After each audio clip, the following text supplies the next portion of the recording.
Hello everybody.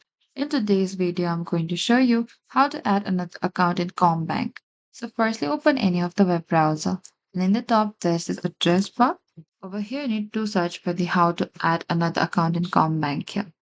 So from here, what you need to do is click onto this add bank accounts in Commbank from here, which is the official website of the Commbank. And over here, you will find the instruction here. From here, what you need to do is you need to look for open account or plus icon from the menu. And from the menu, you need to go to the account.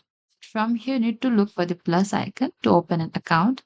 And from here, you need to choose the type of account, example, saving your transaction account. And after that, follow the step to open and add to it to your profile. And that is it. This is how you can add another account in Commbank. Thank you for watching this video. I hope this video was helpful.